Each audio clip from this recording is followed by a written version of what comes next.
Alors, venha parlar avec Monsieur Nicolas Forêt de compagnie Multitest sur ces continuations de nos discussions après un grand sujet d'amiante. Présentement, on va en parler de pyrite. C'est quoi pyrite, Monsieur Forêt?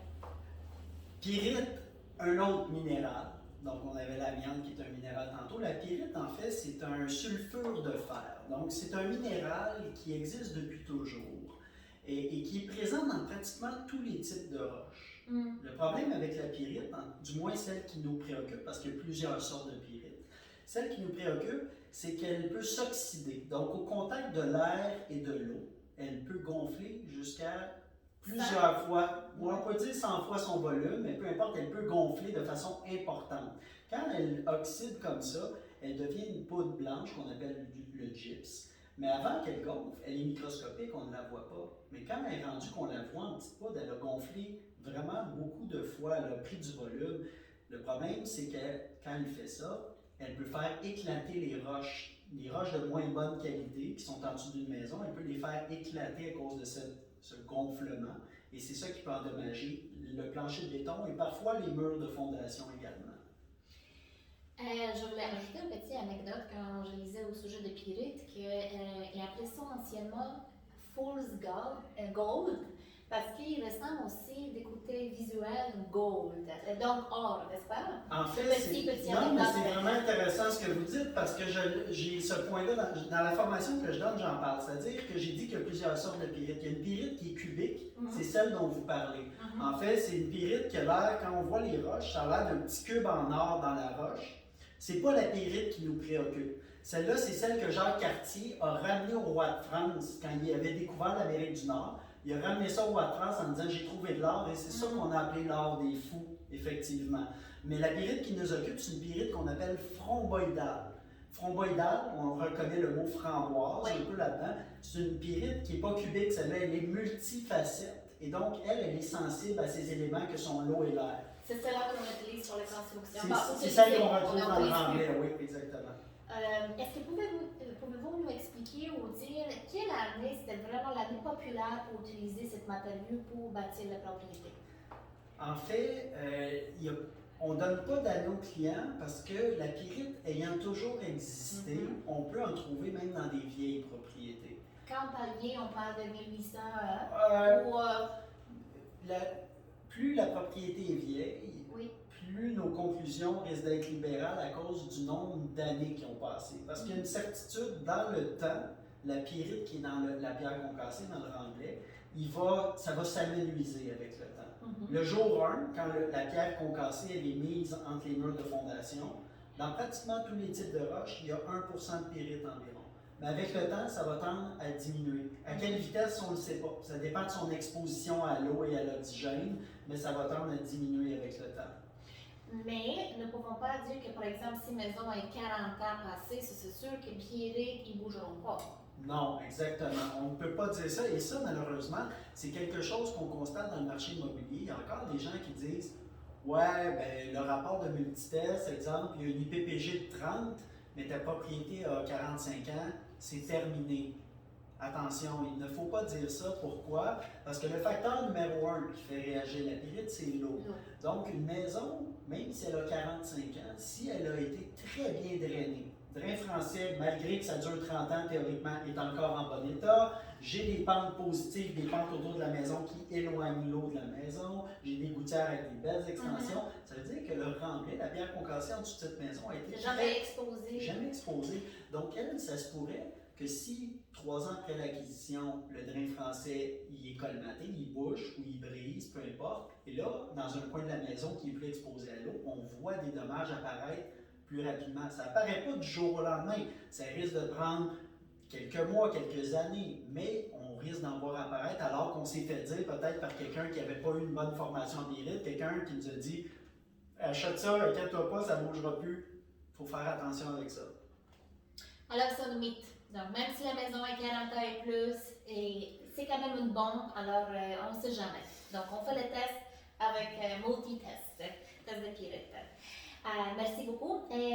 D'autres clarifications, explications à notre client éducation, j'aimerais dire, parce que bon, quand on fait le test de pyrite, il y en a une escale 0 à 10, de 10 à 20, 20 à 40, à PPG, IPPG. C'est quoi IPPG? Parce que souvent les gens pensent que c'est un pourcentage, c'est pas le cas, n'est-ce pas? Exactement.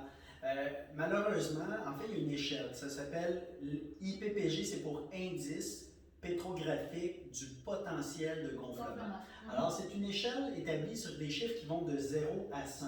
De là, le problème avec les gens qui pensent que c'est un pourcentage. En fait, il aurait dû mettre ça probablement sur 10 pour ne pas confondre les gens avec un pourcentage. Ce n'est pas un pourcentage de pyrite. En fait, c'est un chiffre qu'on va déterminer une fois qu'on va avoir analysé les roches qu'on a dans l'échantillon de remblai pour dire, exemple, il y a un IPPG de 20.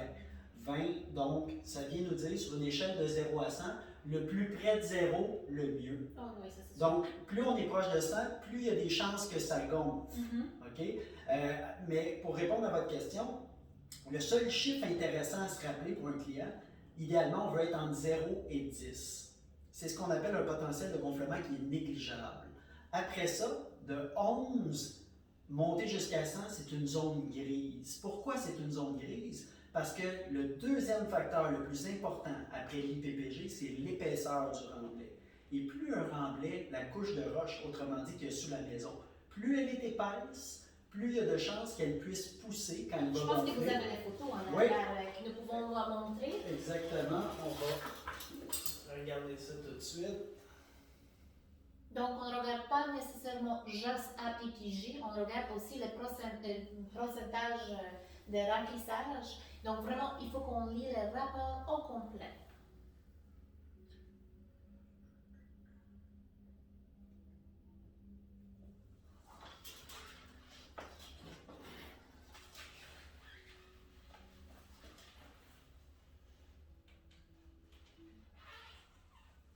Donc, ici, on peut voir. C'est moi qui vais vous le présentement. Attendez. Donc, je disais que on peut avoir des fois des remblais très épais. Le cas typique, c'est des garages au niveau de la rue. Dans un garage au niveau de la rue, vous voyez que les fondations, normalement, ont été coulées à la même profondeur que le sous-sol. Le problème, c'est que pour mettre une dalle de béton au niveau de la rue, il faut remplir tout cet espace-là avec du remblai. Et donc, dans les garages au niveau de la rue, on a souvent 8 pieds de remblai. Donc, c'est beaucoup de remblai. Alors ici, même si j'avais un IPPG de 11, donc qui est faible, on appelle ça un risque de gonflement qui est faible, on aurait des chances, puis je l'ai vu sur des photos, on aurait des chances d'avoir des poussées qui peuvent briser les murs de fondation, avec des poussées latérales comme ça. Alors que si je suis dans un sous-sol, normalement dans un sous-sol, on a 6 à 8 pouces de remblai. Mais dans un sous-sol, mon associé qui est une dame qui a un doctorat en géologie, ainsi que son conjoint. Donc, je peux te présenter. OK. Les deux ont des doctorats en géologie. Dans un sous-sol, avec un 3 pouces de remblai, exemple, 3 pouces, c'est pas très épais, il y avait un IPPG de 84. Et ils ont acheté quand même une maison de 1940. Donc, on a beaucoup de chances que les réactions, il y en a déjà eu beaucoup qui se soient manifestées. Mais également, c'est l'épaisseur du remblai. 3 pouces de remblai ne réussira jamais à briser les murs de fondation. Peut-être, oui, les dommages sur le plancher de béton. Donc, c'est vraiment, le chiffre IPPG est important. L'épaisseur du remblai est très importante aussi. L'âge de l'immeuble aussi, c'est des choses qu'on va regarder quand on regarde un rapport de pyrite. Merci beaucoup, M. Forêt. Et puis, j'aimerais aussi vérifier votre test. Quand vous faites le test de pyrite, vous prenez normalement minimum un échantillon à la maison, puis un autre dans le garage. Pourquoi? En fait, le protocole CTQM 200 dit que dès qu'il y a un garage, il faut qu'il soit sondé de manière distincte. C'est pour ça qu'on le fait. Même quand il est au même niveau, même dalle de béton, les constructeurs, les gens, quand ils ont adopté le protocole, ce qu'ils savaient, c'est que souvent, à l'endroit où les voitures allaient être, on mettait une roche de moins bonne qualité. On appelle ça un tout venant. Donc, une roche cheap. Souvent, c'est de la 0 à 5 mm. C'est comme de la poussière de roche. Et elle est moins bonne. Quand on a des résultats qui sont différents, parce que des fois, on a le même résultat, ils ont mis la même roche partout, c'est possible. Mais le protocole. En général, on voit plus souvent que justement le moins bon résultat est souvent au garage, mais des fois, on a vu l'inverse. Ce qui est plus rare, mais des fois, donc de là l'importance de vraiment tester les deux endroits, effectivement.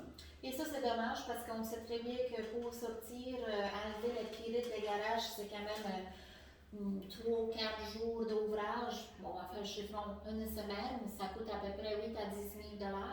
Sauf que d'enlever le pyrite des propriétés, c'est pour ça que c'est cher, parce que c'est un travail manuel, n'est-ce pas? Souvent, c'est le cas, effectivement. C'est-à-dire que dans un garage, ça se travaille bien, parce que souvent, il n'y a pas de finition, on est direct sur la dalle de béton. La porte est ouverte, on peut rentrer une mini-excavatrice, briser la dalle, sortir ça de façon plus automatisée. Alors que, comme le disait Evelina, les travaux dans un sous-sol, souvent, vont se faire à la chaudière. Donc manuellement, donc des travaux dispendieux par des petites fenêtres. Des fois, ils vont réussir à rentrer un convoyeur pour sortir de la roche un peu plus vite, mais c'est des travaux plus demandants. Mais également, il ne faut pas oublier le coût de démolir toute la finition, parce que quand c'est déjà fini au sous-sol, il faut arracher les planchers, il faut arracher les murs de division et de reconstruire. Donc, on a beau parler généralement d'un taux, juste pour les travaux pyrites, sans la démolition et la reconstruction, de 30 $ le pied carré pour enlever la dalle, le remblai, remplacer le remblai par du remblai certifié DB, mettre un pare-vapeur, une nouvelle dalle, on parle de 30 $ le pied carré, mais sans les coûts de démolition et de reconstruction de la finition. C'est ça qui peut faire grimper rapidement les coûts. Merci.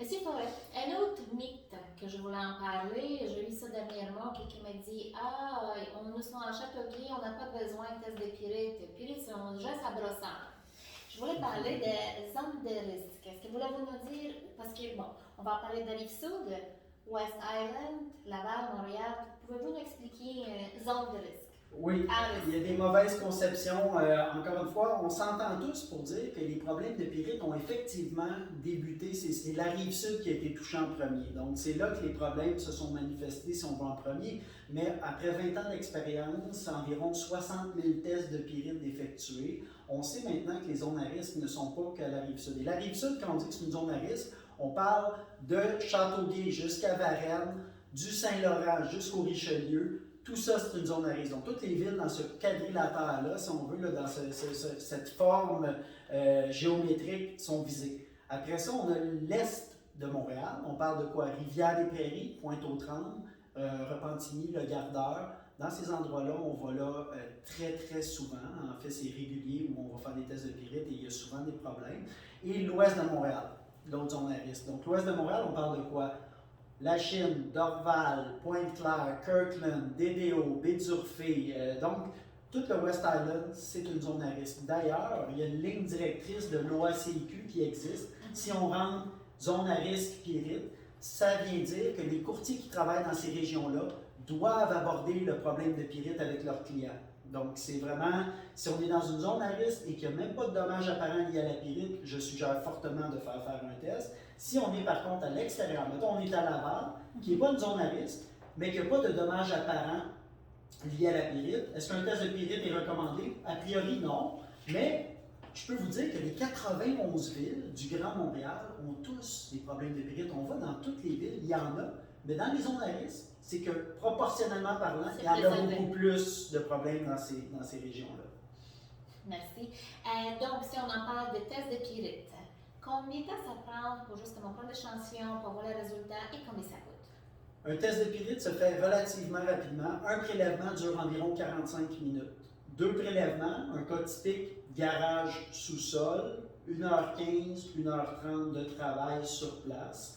Les rapports, en fait, le jour ouvrable qui suit les travaux. Donc, exemple, si on est en train de faire un test aujourd'hui, un prélèvement, demain, on appelle le client pour lui donner un résultat verbal et on lui envoie un résultat, ce qu'on appelle un rapport préliminaire par courriel. 2 jours après, rapport détaillé.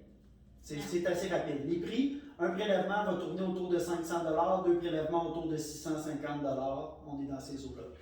Moi, je voulais juste assurer les vendeurs qu'ils ne sont pas obligés de vous n'êtes pas vous inquiéter, parce que moi, j'ai déjà eu « Ah, ils vont faire les trous, ils vont faire les trous ». Je travaille beaucoup avec la compagnie Multitest, on réfère beaucoup les clients chez cette compagnie, puis justement, les trous, ça se fait souvent dans le garde-robe, au-dessus de l'escalier, en place où il y a déjà le sous-sol qui est ouvert. Découvert, il n'y a vraiment pas de dégâts, donc ils font ça très professionnellement, très districtement. avec discrétion. Puis ensuite, ils coulent le béton, donc on voit vraiment presque pas qu'ils ont pris échantillon à cette place. Si on parle des maisons puis des garages, naturellement, il n'y a pas de problème parce qu'il y a toujours le béton qui s'est. On a un souci, oui, de l'esthétisme des trous. C'est-à-dire, on va toujours essayer du mieux qu'on peut de mettre le sondage à un endroit le moins visible possible. Exemple, dans les garages, on pourrait le mettre à l'entrée, mais on essaie de dire à nos techniciens si on peut aller le mettre vers le fond du garage pour pas que le client, à chaque fois qu'il rentre dans son garage, voit la cicatrice au sol, parce qu'on s'entend qu'on remet du ciment, mais on voit quand même qu'il y a eu un percement. Mais oui, vous l'avez bien dit, dans les maisons, il est possible qu'on ne puisse pas toujours aller où les clients aimeraient. C'est-à-dire, souvent, ils aimeraient qu'on soit dans la salle mécanique où on voit le béton. Si on est capable d'y aller sécuritairement, parce qu'il faut regarder où sont les drains, où est l'entrée d'eau, où est le panneau électrique, si on est capable d'aller là, on va y aller. Mais des fois, il y a tellement de choses qu'on dit on n'est pas à l'aise d'aller là parce qu'on risque de percer une conduite qui passe en dessous de la dalle. Mais vous n'allez jamais faire au milieu de salon, par exemple. Ça serait très rare qu'on va être obligé d'aller là, mais oui, effectivement, avant d'aller là, en fait, on aurait l'accord du client, il va nous dire ça ne me dérange pas. L'exemple typique serait on a une grosse bosse géante dans le milieu du sous-sol. Normalement, on veut être proche de où sont les dommages pour savoir qu'est-ce qui se passe. On va dire au client, si on veut vraiment avoir l'heure juste, il faudrait être là, mais on comprend que c'est dans le milieu d'une pièce. Puis il y a un beau plancher qui est fini, bien qu'il y ait des dommages sur la céramique, exemple, il ne voudra peut-être pas qu'on perce là. Mais idéalement, il faudrait être là pour savoir qu'est-ce qui arrive. Mais on ne se mettra pas là sans le consentement du client. Parfait. Alors, je pense qu'on a parlé de pas mal de tout. Si on parle de Québec, n'est-ce pas? On a couvert beaucoup de sujets. D'accord, donc on va faire la pause là-dessus. Et ensuite, on va parler de contamination. J'ai toujours problème avec ce mot. Alors, à tout de suite.